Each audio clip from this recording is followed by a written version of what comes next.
When the Democrats were passing their first partisan spending bill back in February, I warned at the time that this was going to lead to inflation. And obviously, we have inflation, the biggest inflation now literally in over 30 years, impacting the pocketbook of every American. And as the Democrats now contemplate yet another tax and spending spree that would recklessly and radically try to transform and change our government and our country, but just as importantly, perhaps more importantly to the average American, is going to lead to further inflation, as the leader mentioned. And if you look at the dimensions of this thing that's being talked about, the Democrats are talking about spending, on the order of a couple $1 trillion, financed with 1.5 or 1.8 trillion dollars in tax cuts, or tax increases, I should say.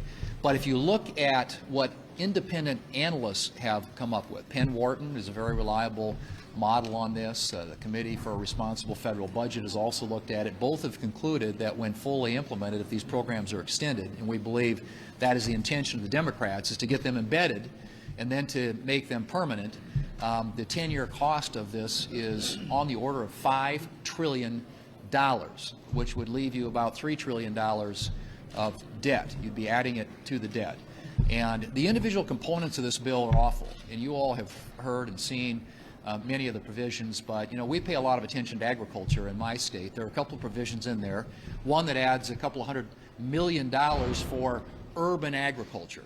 Not sure what that means, urban agriculture. There's over $3 billion in the bill for tree equity. Evidently, we need more balance among the trees that are planted out there. I don't know. But this stuff is just crazy.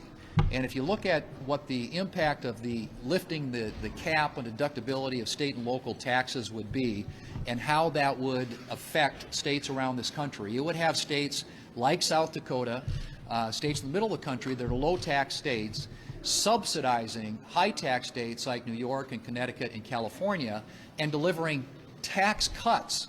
They're raising taxes in the bill, but cutting taxes for millionaires in people in states like California, Connecticut, and New York. So this is just fraught with lots of problems. The American people recognize that, which is why they're turning on it so quickly, and why the Democrats are so desperately trying to pass it before the Christmas holiday. They know that as this thing is exposed to the public, that they're going to start losing more and more of their members. And what I would say is all it takes is one Democrat.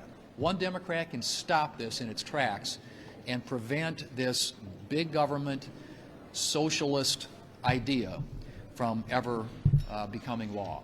I hope that we'll have a brave Democrat or two who will step forward and do just that, because they will be doing a huge favor to the American people, who are going to pay the price and the cost of this reckless, radical tax and spending spree.